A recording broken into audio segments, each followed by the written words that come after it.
There's a pill in your medicine cabinet right now that may be quietly stealing your memory, and your doctor may not have told you. Not because your doctor does not care, not because the information does not exist, but because the connection between certain commonly prescribed medications and the acceleration of cognitive decline is one of the most underappreciated, underdiscussed, and genuinely alarming findings in modern neuroscience. And it exists in a space between what research has established and what routine clinical practice consistently communicates to patients. You take these medications because you trust them, because a doctor prescribed them, because the condition they treat is real and the relief they provide is genuine. And while you are taking them, some of them, specifically the 9 we are about to discuss, may be doing something to the neurons in your brain, to the neurotransmitter systems that govern memory and cognition, to the biological processes that keep your thinking clear and your recall sharp that you were never clearly warned about. What you are about to hear is not designed to make you stop taking your medications. It is designed to make you ask better questions about them, and that distinction matters more than anything else you will hear today. The relationship between medication and cognitive decline is not a fringe theory or an emerging hypothesis that needs years of additional research before it deserves serious attention. It is a documented, peer-reviewed, clinically established body of evidence that has been building for decades and that has produced findings serious enough that some of the world's leading neurologists are now describing certain medication classes as significant environmental risk factors for dementia that deserve the same level of public attention as diet, exercise, and sleep. The problem is not that this information is hidden. The problem is that it exists in medical journals and specialist conferences and pharmacological databases that most ordinary people never access, while the medications themselves sit in millions of bathrooms and bedside tables being taken every morning and every night by people who have absolutely no idea what the cumulative neurological cost of those medications may be. Before we go through all 9 medications, I need you to hold something in your mind because there is one on this list that is going to genuinely shock the majority of people watching this video. Not because it is obscure or because it is a medication that only a small number of people take. Exactly the opposite. It is one of the most widely used medications in the world. It is sold over the counter in most countries without a prescription. It is taken by hundreds of millions of people regularly, often daily, often for years, often by older adults who are taking it specifically to help them sleep or to manage pain, which is to say it is being used most heavily by the very population that is most vulnerable to its neurological effects. And the research linking it to cognitive decline and dementia risk is both extensive and deeply concerning. We will get there. But the context has to come first because the last medication only lands with its full weight when you understand the mechanism that connects all 9 of them. The first medication class is benzodiazepines, which include drugs prescribed for anxiety and sleep under brand names that most people would recognize immediately, and the cognitive story here begins with something called GABA receptors. Benzodiazepines work by enhancing the activity of GABA, the brain's primary inhibitory neurotransmitter, which is why they produce feelings of calm and sedation and make sleep more accessible. In the short term, this mechanism is effective and relatively well tolerated in most people.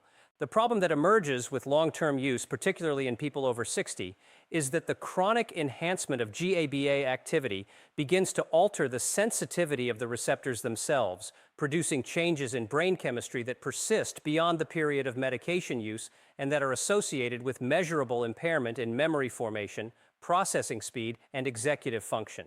Multiple large studies, including a landmark French study that followed thousands of elderly patients over several years, have found that benzodiazepine use is associated with a significantly elevated risk of Alzheimer's disease diagnosis, with risk increasing with duration of use.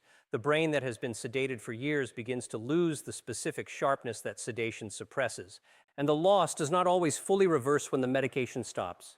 The second class is anticholinergic medications, and this category is both broader and more dangerous in the cognitive sense than most people realize because it includes medications from multiple therapeutic categories that most people would never connect to each other or to their brain health.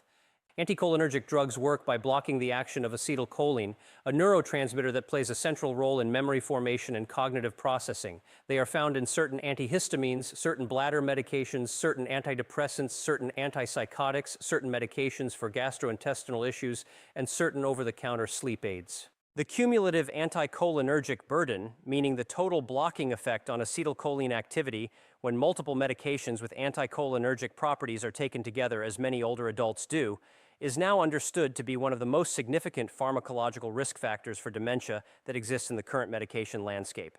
Research published in major medical journals has found that people with high cumulative anticholinergic exposure have significantly higher rates of dementia and show measurable reductions in brain volume in regions associated with memory. Acetylcholine is the neurotransmitter that Alzheimer's disease destroys. Medications that chronically block it are working in the same direction as the disease itself. The third class is proton pump inhibitors, the medications taken for acid reflux and heartburn that have become among the most commonly prescribed and most commonly self-administered medications in the world. Most people take them with the understanding that they are managing a gastrointestinal issue and that the rest of their biology is unaffected. But proton pump inhibitors do something that most users are never told about. They reduce the absorption of vitamin B12 and magnesium, both of which are essential for neurological function. Chronic B12 deficiency produces neurological damage that is indistinguishable in its early stages from the early stages of dementia, affecting memory, processing speed, mood, and cognitive clarity. Long-term proton pump inhibitor use is also associated with alterations in the gut microbiome that affect the gut-brain axis, the communication system between the digestive microbiome and the central nervous system that plays a significant role in neurological health and cognitive function.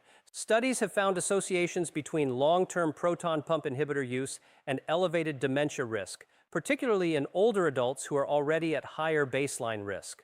The fourth class is statin medications taken for cholesterol management, and this is one of the most contested and most nuanced entries on this list because statins are among the most prescribed medications in the world, and their cardiovascular benefits are genuinely significant and well established.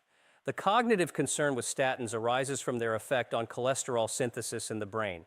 The brain contains approximately 25% of the body's total cholesterol and depends on that cholesterol for the maintenance of myelin sheaths, the protective coating around nerve fibers, and for the synthesis of synapses, the connections between neurons that make memory and cognition possible.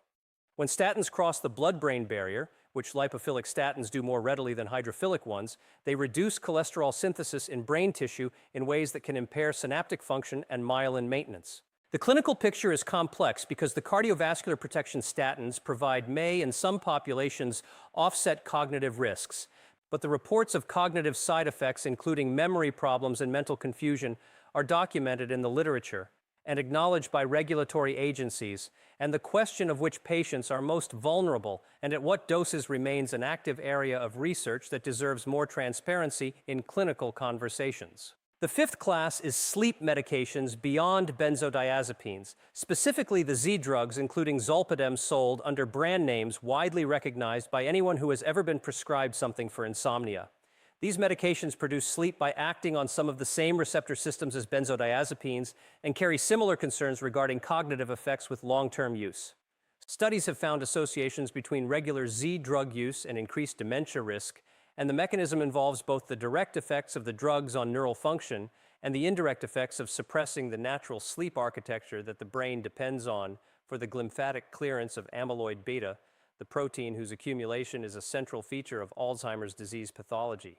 Medications that produce sleep while disrupting natural sleep architecture may be creating a situation where the person gets the subjective experience of rest without the neurological benefit of the deep sleep stages during which the brain cleans itself. The sixth class is certain antidepressants, specifically the older tricyclic antidepressants that have significant anticholinergic activity, adding to the cumulative burden discussed earlier. The seventh class is antipsychotic medications whose effects on dopamine and other neurotransmitter systems in elderly patients have been associated with accelerated cognitive decline and increased dementia risk, serious enough that regulatory agencies have added black box warnings to their labels regarding use in elderly patients with dementia-related psychosis. The eighth class is certain blood pressure medications, specifically the older classes of antihypertensives whose effects on cerebral blood flow and neurotransmitter activity have been associated in some studies with cognitive effects that require careful monitoring in older patients. And now, the ninth, The one I told you to hold on to, the one that will genuinely shock most people watching this, diphenhydramine, the active ingredient in the most widely sold over-the-counter sleep aids and in many common antihistamines, a medication that hundreds of millions of people take without a prescription, often nightly, often for years, often specifically because it seems like a safer alternative to prescription sleep medication. Diphenhydramine is one of the most potent anticholinergic compounds in common use. It blocks acetylcholine with a power that exceeds many prescription anticholinergic medications. Studies have found that regular diphenhydramine use in older adults is associated with significantly elevated dementia risk. The medication that people have been reaching for without a second thought every night before bed because it is available without a prescription and because it seems harmless is doing to acetylcholine, the neurotransmitter of memory, exactly what Alzheimer's disease does, just more slowly, and mostly in the dark while the person taking it sleeps. 9 medications, 9 different mechanisms converging on the same destination, a brain that is being pharmacologically challenged in ways that most of the people experiencing those challenges have never been told about clearly enough to make informed decisions about their own neurological future. So here is the honest question I want you to answer in the comments right now. Are you or someone you love currently taking any of the medications discussed today? And did you know before watching this video that they carried these specific cognitive risks? Tell me below. Because the conversation that needs to happen between patients and their doctors about these medications is one that this community can help make more likely to happen.